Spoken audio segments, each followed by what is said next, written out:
Hey guys, it's D.Bowie here, and this is things I learned with EG.Sumail's Windranger. Windranger is a hero that has been pretty much forgotten in this year, at least as a core, but after seeing a Reddit post talking about this new offlane Windranger that ignored shackleshot and seeing Sumail pretty much going for the same build, I got intrigued and decided to make this video. By the way guys, just want to remind everyone that this video and the entire journey of my channel wouldn't be possible without Pugna. They just released a new feature called Oracle, in my opinion the most in-depth self-analyzing tool in Dota right now. Check it out if you're interested, it's actually free. But going back to Sumail, you're going to see that he goes for range run at level 1 and he also maximizes the skill at level 8 because he completely ignores the ult on top of it. To understand more about why he went for it, we need to remember that wind run got heavily buffed. Not only the mana cost is very small, but the AoE slow makes the net difference between your move speed and the enemies humongous. He starts with wind run instead of power shot, probably because it's a better tool to trade damage with puck. Power shot can be easily telegraphed and dodged with phase shift, while wind run allows him to keep annoying puck to the point he forces phase shift, and if the puck tries to retaliate, you can always press wind run and deny the damage, because it's been some time now since you can dodge the attack mid-projectile. As you can see in the mid lane, they start trading one hit, and when he knows puck's going again, they trade one time, phase shift gets committed, and he lands another right click on puck. So he landed 3 right clicks in total, only took the damage of 1, and the skill is pretty much back already. I'm also a big fan of his last hitting posture at level 1. Since he has wind run and it's so spammable right now, he can stay super close to the creeps he wants to get or deny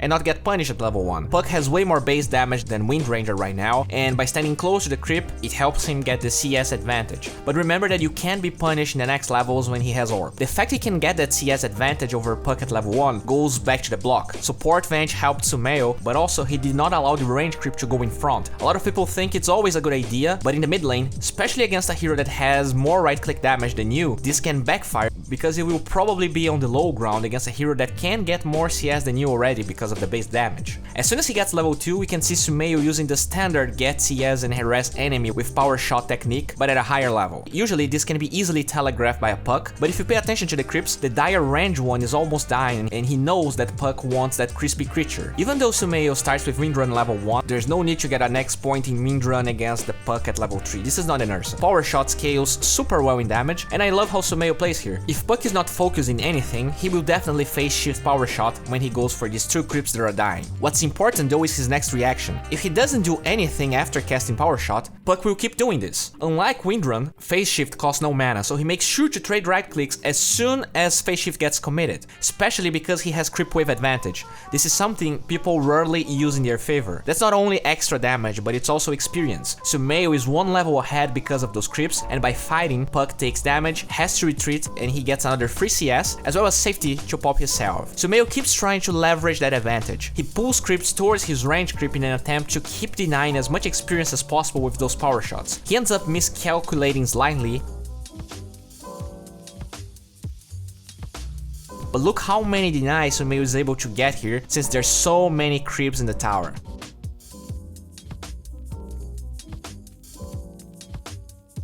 After the creep advantage ends, he's only 2 CS ahead, but those denies and difference in HP between them is clear. Let's not forget that he is level 4 and puck isn't. When Sumail gets a good lane position, pay attention how he starts playing aggressive. The HP difference keeps getting more obvious, and now he has a new talisman. As soon as puck phase shifts, he makes sure to pound that sibling eating creature in the ass. Another nice thing about double talisman on heroes like Quap, Windranger, OD is that they can easily less hit range creeps under the tower, even when they're being pressured with only their right clicks.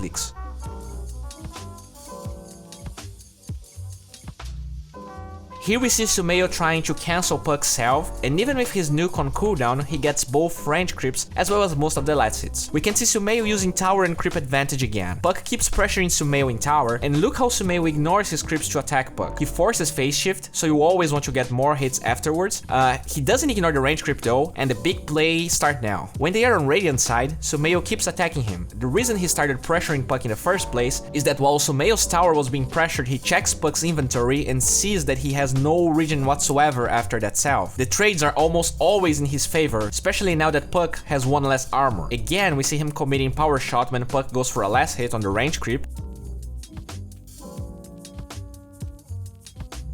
And what's even more amazing is the snipe he achieves here. Max duration power shot through the fog, but only possible because he knew Puck had no regen and started going for this kill way back in time. Not sure if Sumail believes in the no shackleshot build or not, but you can't deny that it makes a lot of sense in this game. Shackleshot is easily dodged by Puck with phase shift before you have blink dagger. Puck now has 1 minus armor, so trading right clicks with Windrun makes a lot of sense. And let's not forget that it allows Sumail to go double no talisman early on without feeling weak or easy to gank because he has no boots. Also, look at the enemy heroes. Clinkz can't literally do anything unless he joins as soon as Windrun is down, but most of the time the strength of Clinkz are pickoffs, and even then, with max Windrun, the timing window of the skill is only 6 seconds. Let's not forget that Slardr's level 6 power spike is way less relevant, and in this clip we can see how strong the skill is. Slardr and Earth Spirit gank from multiple angles, and even though he gets blocked when he decides to go top, he has more than enough time to run away freely from a 3-man gank. Another interesting thing I want to point out is how Sumail uses nighttime to give this Puck a very hard time. Right after that gank, he makes sure to harass Puck and get a last hit from far away. Then he gets a rune, manages to damage Puck again from the fog, and since he committed orb, he goes in and forces Dream Coil for pretty much nothing. This could be a kill if Puck was out of mana, but he instantly clicks on him and knows that it's fruitless to keep chasing. Well, that's not much you might be thinking,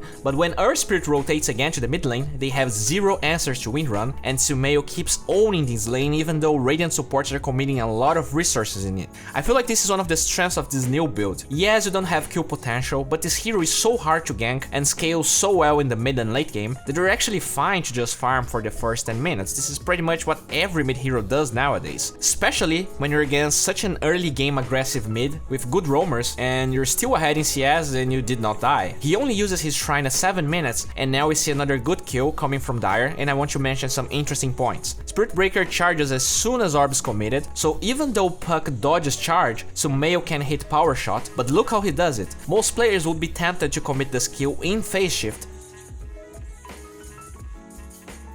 Instead, he waits Puck to go to a choke point, the stairs. Puck doesn't want to run towards Roshan, or else his orb will lead him to a place that's really not safe, especially against a Spirit Breaker. Because of this, Sumail can land power shot with a very high success rate. Also note that he never committed Windrun. Ideally, if he missed, then he can use it to chase him under tower, but during the entire game he was very diligent with it, especially because of Clinkz rotations and any other ganks that could come.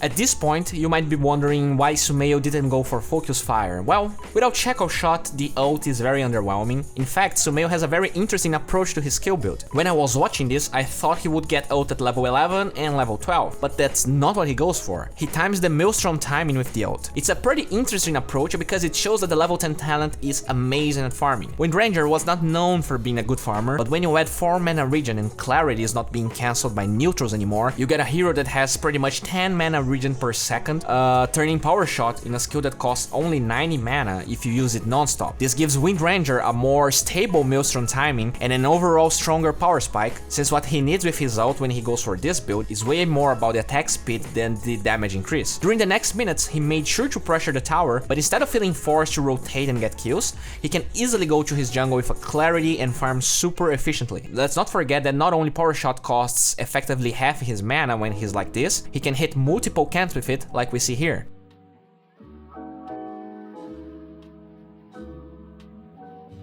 The mana regen and Maelstrom gives him way more jungle farm than before, and he can pretty much play like Alina. He doesn't need to be the one initiating, he can farm the jungle super fast while also being able to TP to situations like this one and kill Puck. I'm a big fan of how he also never commits Windrun unnecessarily, which sometimes can create a timing window for Clinkz to kill him. If you pay attention, Clinkz is off the map this entire time, and instead of trying to pop Windrun and I don't know, get in front of Earth Spirit to stop his roll, he just walks towards him. The more important kill was already secured, and Earth Spirit is just an extra. Eventually, Sumail falls during this gank, and something quite interesting happens. He spots Clinkz Orchid, and even though he's 200 gold away from his Blank Dagger, decides to get Gold Scepter this game. He actually gets lucky because as soon as he finds Clinkz, Void was there, and they get a double kill, and again we see the strength of Maelstrom. The Gold Scepter is not only good against Clinkz, but it helps mitigate some of the damage from the Corrosive Haze Littering Crush, something that he can't deal with Windrun. It's also a great tool to just TP, since now it does not get dispelled by TP scroll, and it got a lot of cooldown buffs in the last patches. Something underrated by low MMR players in the mid game is defending towers and wasting the enemy's time. Sumail saw his entire team being murdered, and instead of thinking, well, I'm farming jungle because my team is dead and I died a couple of times, he actually postured himself slightly aggressively considering how many times he died in this game. Most people will try to power shot from afar. The thing though is that in between his tier 3 and tier 2 there's no true sight. Also, Puck has no mana because he clicked on him, and on top of that, look where he is. He keeps positioned in a hard angle for Radiant to engage. With the ward vision in that area, he knows the enemies are going for him, so even though they lost one ally after the other, Radiant ends up not getting any towers because of this move. This might seem small, but it's actually a big deal. I'm pretty sure after having such a good early game and dying countless times like this, a lot of low MMR players wouldn't bother defending, or they would just commit too hard and die. Afterwards, we see a nice play that is only possible because of the level 20 talent. Sumail rarely uses Windrun freely, but since everyone is dead, he uses the Invis to sneak in a place close to where Earth Spirit was. He steals the bounty, kills the courier, and here it's clear the power of the new Windrun. Earth Spirit can't even walk, Sumail goes for a nice blink in front of the row. Earth Spirit was actually trying to hit Windranger so that she couldn't blink in front of the row, and that's exactly what Sumail wanted to do, and this is the beginning of the end.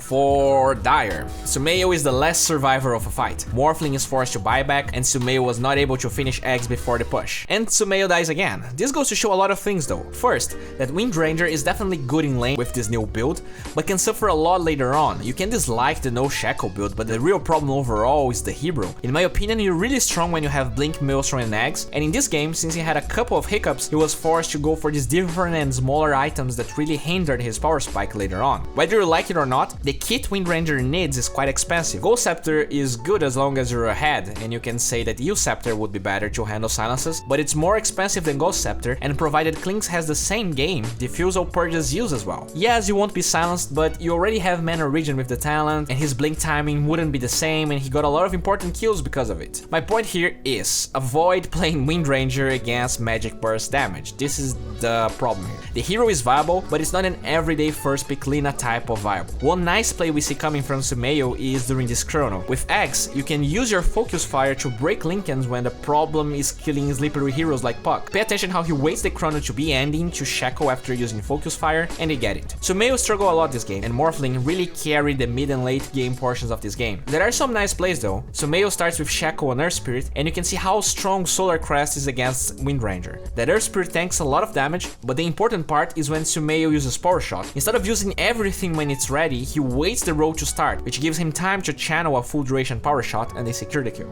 In this other fight, Pucks commit Phase Shift, which gives Sumail the chance to do the opposite. Instead of committing Focus Fire to break Linkens to use Shackle, he shreds Puck down, and they eventually win the game. As of always guys, Pugna is a platform where you can learn from people like Chessie, Fog, Monib, and Waga and get better at the game. They have now great content on the new patch, and if you want to raise your MMR, it's a great time. Just figure out the patch faster than others and get those easy, crispy wins. And also, if you're just clueless, you don't really know how to improve, you should definitely check Oracle, the new Pugna tool that is free, and it allows you to get a way better understanding of how you are as a player. Check it out!